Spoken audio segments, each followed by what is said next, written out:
August 20th, 2025. The numbers glow red in the darkness, unwavering as if mocking me. My eyes snap open, heart already racing as if I've been running in my sleep. The alarm clock blares its piercing digital shriek, slicing through the silence. I fumble to silence it, but the sound lingers in my bones. 6 o'clock in the morning. Again. Sunlight seeps through the blinds, painting the same stripes across the same rumpled duvet. The air is thick with the scent of stale coffee and yesterday's regrets. I inhale, and the bitterness of old coffee grounds clings to my throat. My fingers brush the cold mug on the nightstand, unchanged, untouched. Outside, a car horn blares, sharp, impatient, exactly on cue. I know that sound. I know the footsteps that follow, the distant bark of a dog, the neighbor's door slamming. I know this light, this exact slant of sun, the dust motes swirling in its path. I know the way the sheets tangle around my legs. I know this exact moment, because, well, it was today yesterday, and the day before that. This is not just deja vu. This is a trap, a cage built of minutes and seconds, repeating on a closed circuit. My heart pounds against my ribs, a frantic drumbeat against the relentless metronome of the clock. I feel the panic rising, the horror creeping in at the edges of my mind. It's happening again. The world resets, and I am the only one who remembers. The slow, creeping horror begins to dawn. The first few times it felt like a glitch in the matrix, a strange, almost amusing hiccup in reality. Now it's a nightmare I can't wake from. The day unfolds with a terrifying, metronomic precision. Every gesture, every word, every sound is exactly as I remember it, down to the smallest detail. My neighbor waves at precisely 7:03, coffee mug in hand, wearing the same faded blue robe. The dog barks at the same delivery truck every single morning. Every conversation is a recording. My coworker tells the same story about her weekend, her laughter echoing with a hollow familiarity. Every event, a rerun. The mail carrier stumbles on the front step, dropping the same stack of envelopes, and I already know which one will land face up. I know the punchline to my boss's tired joke before he even begins to speak. I mouth the words along with him, unseen. The world has transformed from a place of infinite possibility into a tightly choreographed stage play. I am both actor and audience, trapped in a script I cannot rewrite. The initial novelty of this foresight quickly curdles into a profound and suffocating dread. The comfort of routine becomes a vice, squeezing the air from my lungs. The familiarity is not comforting, it is a cage, its bars made of repetition and predictability. Spontaneity is dead. Surprise is extinct. I am haunted by the knowledge that nothing new will ever happen, no matter how hard I wish for it. The world outside moves, but I am frozen inside the loop, watching the same day play out, again and again, until I can barely remember what it felt like to be surprised. The emotional toll is a storm that never passes. Each morning I wake to thunder in my chest and a sky heavy with dread.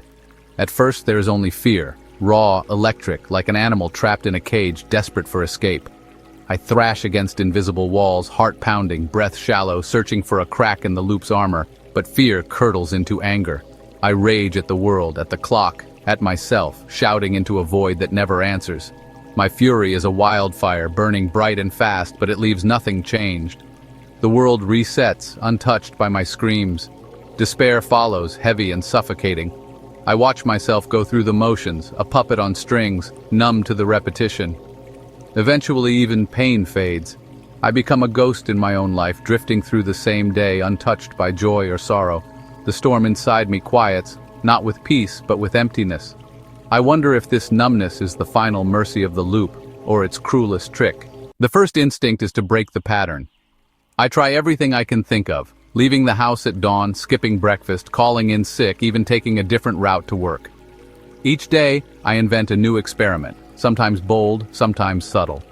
I rearrange the furniture, wear mismatched socks, speak to strangers I've never met. For a moment, hope flickers. Maybe this time something will change. Maybe this is the key. But no matter what I do, the world snaps back. I wake up in my bed. 6 o'clock in the morning, the alarm screams. The experiment has failed.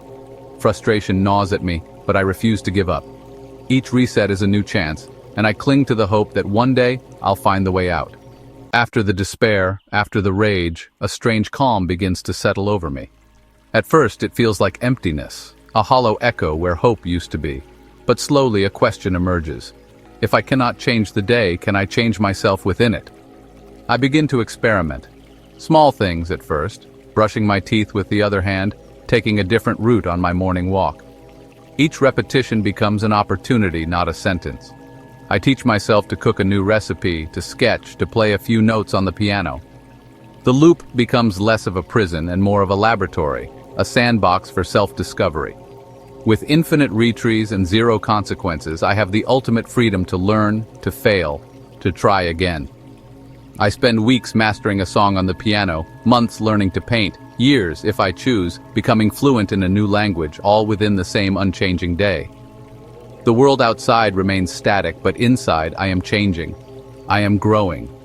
In the repetition, I find purpose. In the sameness, I find myself. The gift of infinite time is seductive. At first it feels like a superpower. Every day a blank canvas, every mistake instantly erased. I learn to play the piano, paint landscapes, speak languages I never dreamed of. Each skill, once impossible, becomes muscle memory. I perform for the same unchanging audience, faces that smile, clap, and then forget.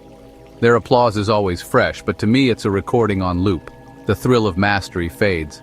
I realize I am the only one who remembers, the only one who changes. Everyone else resets, untouched by my progress. Growth becomes bittersweet. I can have the most profound conversation, but by dawn, my companion is a stranger again. My triumphs echo in an empty hall. The curse of forever is not boredom, but solitude. My world is a bubble, expansive yet sealed. I'm both the scientist and the experiment, the artist and the only critic. And so I keep going, mastering, forgetting, beginning again. The joy and the sorrow are inseparable, two edges of the same endless blade. Sanity in a time loop is not a fortress. It is a fragile shoreline, battered by the endless waves of repetition, each one threatening to erode what little remains of myself. The greatest threat is not a sudden break with reality, but the slow grinding down of the mind, like water wearing away stone, day after identical day. To keep the whispers of madness at bay, I invent rituals, small, deliberate acts that are mine alone. I count the tiles on the kitchen floor. I trace the same pattern on the window with my fingertip each morning. I hum a tune no one else remembers. These are not the rituals of the repeating day, but my own private ceremonies, tiny rebellions against the monotony. Sometimes I find small joys, a butterfly's wing pattern in the park, the warmth of sunlight on my face, the taste of coffee savored slowly. Each is a small act of defiance against the crushing monotony, a way to find novelty, to remind myself that I am still here, still me, even as the world resets. In a world where every day is the same, I find myself asking, what am I, when stripped of change, of progress, of time itself? Am I the sum of my memories, even if they are endlessly recycled? Or do I become something new, forged in the crucible of repetition? I realize now, my worth is not measured by the world's memory of me, but by the meaning I create for myself, even if no one else remembers. Hope, I discover, is not a promise of escape, but a quiet act of defiance. A seed planted in barren soil, growing for its own sake. I'm defined not by the days that pass, but by the choices I make within them, the kindness I show, the curiosity I nurture, the courage to hope again and again. My body is trapped in August 20th, 2025, but my mind, myself, is finally paradoxically free, because I choose to grow, even when the world stands still.